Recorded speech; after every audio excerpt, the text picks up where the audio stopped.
Hola, buenas tardes. Espero que estén muy bien y procurando continuar así de bien.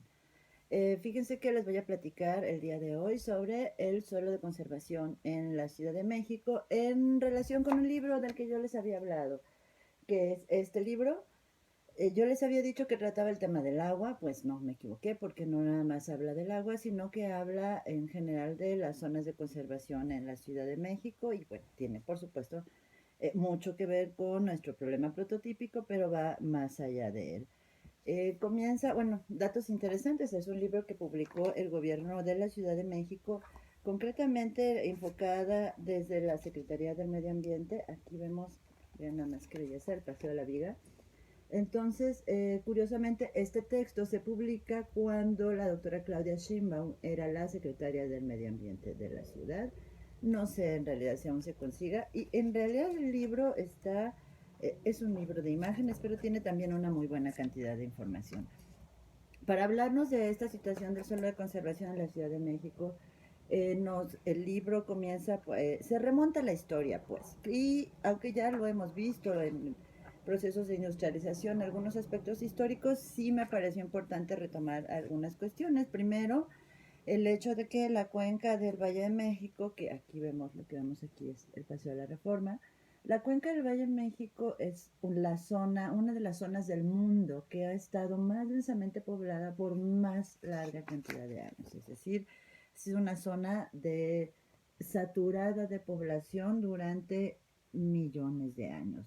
Y entonces, bueno, estos autores dividen ese proceso de población de la Ciudad de México relacionado con el manejo de los recursos naturales en varios ciclos. Hablan de varios momentos. Hablan de un primer momento que sería la época prehistórica y distinguen el hecho de que quienes llegan aquí a la cuenca del Valle de México, más que ser grupos de recolectores, son grupos de cazadores. Es decir, que hay un impacto desde los inicios muy fuerte sobre la fauna, particularmente sobre la fauna, la gran fauna de la cuenca del Valle de México. Y entonces nos comentan cómo sobreviven solamente aquellos animales que podían desplazarse muy rápido, como los venados y los berrendos. Bueno, aquí tenemos algunas otras vistas de cómo era la cuenca del Valle de México antes de todo este desorden ecológico. Un segundo ciclo es el ciclo en que se da el paso del desarrollo de las culturas nómadas, cazadores-recolectores, a las culturas agrícolas. Entonces, un segundo momento en la Ciudad de México es el desarrollo de la agricultura. La agricultura se va a dar sobre todo en la zona sur de la ciudad. El centro ceremonial de aquel tiempo es Cuicuilco y este periodo termina de una manera muy drástica con la explosión del volcán Xitle. Entonces, la explotación de recursos se da más en esta zona sur de la Ciudad de México porque ahí es donde había unas zonas boscosas y lluvia más abundante. Es interesante porque el siguiente periodo, lo vimos en clase, es la gran ciudad mesoamericana de Teotihuacán, que es la ciudad más grande del periodo, la ciudad que marca el clásico mesoamericano. Y Teotihuacán, como sabemos, ya no está ni siquiera en la Ciudad de México, está en el Estado de México, es decir, se va a ir hacia el norte. ¿Por qué se va Teotihuacán hacia el norte? Bueno, parece ser que hay una intención tanto de alejarse de la zona volcánica después de la explosión de Hitler, como de alejarse también de los riesgos de estar tan cerca del agua, es decir, el tema de las inundaciones. El cuarto ciclo que viene después de Teotihuacán, que como vimos en clase, bueno, pues les voy mostrando algunas otras imágenes. Teotihuacán, la ciudad que es abandonada entre el 600 y el 900 después de Cristo, y entonces el siguiente periodo va a ser el periodo de ocupación de los aztecas, el periodo de la cultura de Tenochtitlán, por ahí del 1200 después de Cristo. Este es un periodo muy intenso de agricultura y también de una población grande, no tan grande como la de Teotihuacán.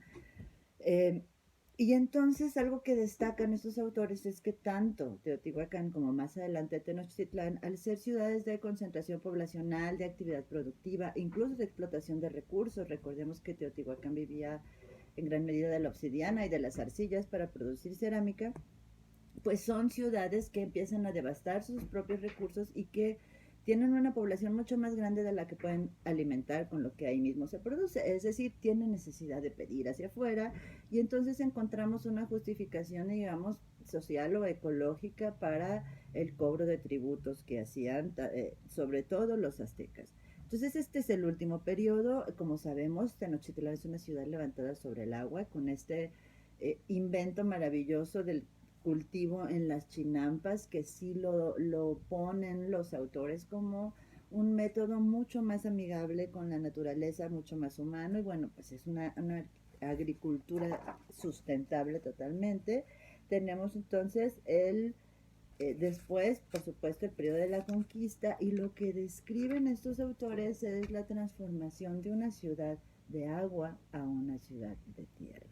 Es decir, los españoles no supieron entender totalmente cómo coexistir con el agua, sufren algunas inundaciones, hay enfermedades además que estaban relacionadas con el manejo insalubre del agua, que eran enfermedades europeas que no existían en el Valle de México cuando ellos llegan. Entonces, bueno, poco a poco se va secando el valle, se van secando los ríos, y el propio barón Humboldt, que fue un viajero que estuvo en México en el periodo colonial y que fue de los primeros que describió hacia el mundo cómo era este nuevo continente, decía, es que no se trata de secar los ríos, se trata de evitar la tala de los árboles que están en la ribera, que es lo que favorece posteriormente las inundaciones. Entonces, bueno, pues había otras miradas que no necesariamente fueron atendidas. Aquí vemos uno de los sitios muy polémicos de la cuenca del Valle de México, que es el lago de Texcoco. Ojalá pudieran en algún momento conversar con el maestro Leonardo de morfología sobre el lago de Texcoco. Es uno de los baluartes ecológicos e históricos de la ciudad. Y bueno, pues una cosa que me pareció súper interesante es lo que se plantea en este material a partir de estos diferentes ciclos, que me quedé atorada en el periodo colonial, es que la Ciudad de México, la cuenca, que podríamos llamar ahora la zona metropolitana del Valle de México, la región más transparente, ha pasado muchas crisis y ha sobrevivido a todas ellas. Algunas preguntas que se plantean en el texto, por ejemplo, si la población, bueno, primero habla de las estimaciones poblacionales que se hacían ya en el México moderno, de una ciudad que crecía exponencialmente, y habla de cómo ese crecimiento poblacional se detiene, como habíamos ya mencionado, y entonces se plantea por qué la ciudad sigue creciendo y se sigue desparramando si la población no continúa creciendo. Es decir, ¿qué es lo que pasa? ¿Por qué la ciudad se desparrama de esa manera? Y pues una doble relación entre el centro y las periferias. Perdón. Si vieron el video que les compartí, el debate que hay sobre la redensificación de la ciudad, que tiene que ver con justamente defender, proteger estas áreas de conservación, estas áreas verdes de los alrededores de la ciudad, pero que también se ha prestado a otras problemáticas, y ahí podemos ver los problemas de claridad y los problemas de interpretación de las leyes cuando no son verdaderamente concretas, no solamente en lo que quieren regular, sino en cuáles son las intenciones, y terminan pues favoreciendo otro tipo de medidas. ¿Qué es lo que el suelo de conservación le provee a la Ciudad de México? Le provee de una belleza estética, de un paisaje fundamental.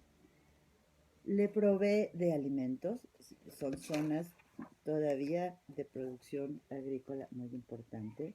Le provee, también lo menciona justamente la doctora Claudia Sheinbaum en la presentación de este texto, de culturas originarias. Muchos de los pueblos originarios de la zona del Valle de México están asentados justamente pues en estas áreas de conservación ecológica. Aquí tenemos este animalito en peligro de extinción. Por supuesto, Xochimilco es una de las áreas más importantes de este suelo de conservación, que nos provee de aire, que nos provee de agua, que nos provee de alimentos, pero que también tiene una enorme presión poblacional y de carácter económico.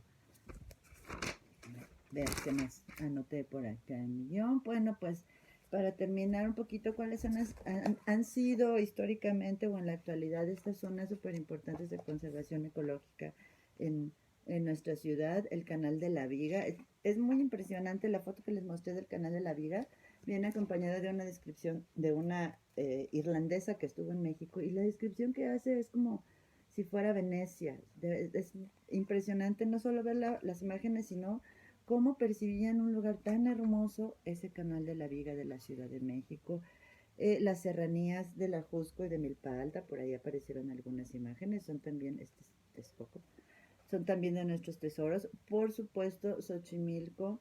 Bueno, también el libro nos habla del, espérenme porque por aquí está, me voy a regresar a esta imagen, que es una imagen de cuando se estaba entubando el que ahora es el viaducto de la Ciudad de México, que era el río La Piedad. Yo nací por ahí, por esa zona.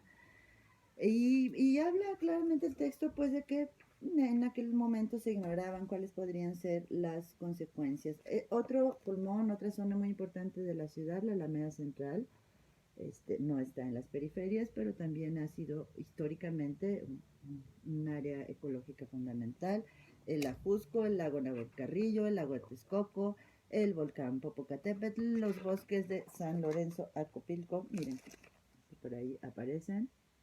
Este es el, la explanada de la Basílica de Guadalupe, podemos ver, el Parque Tezosomoc, la Sierra del Chichaunaután, Tlalpan, el Desierto de los Leones y la zona de los Dínamos, para que no se me enojen por ahí los tlalpeños. Este es el estacionamiento del Estadio Azteca. Hay una serie de imágenes, y el libro también es una colección de fotografías, pero que sobre todo le rinde homenaje a esta cultura. También me llamó mucho la atención encontrar que se menciona aquí que hasta los años 30 todavía, 1930, ya había terminado la Revolución Mexicana, todavía era común realizar desplazamientos y actividades de compraventa en la Ciudad de México con el uso de las trajineras, que era todavía un medio de transporte eficaz. Entonces, pues les presento el libro, quizás en algún momento que nos veamos se los puedo prestar, pero sobre todo para volver a hablar del agua en la ciudad y de estas experiencias del pasado, que no nada más son documentos, sino que probablemente tengamos todavía que aprender de ellas. Les mando un saludo, seguimos en contacto, cuídense, aliméntense bien, bien no quiere decir mucho, y bueno, pues nos estamos viendo.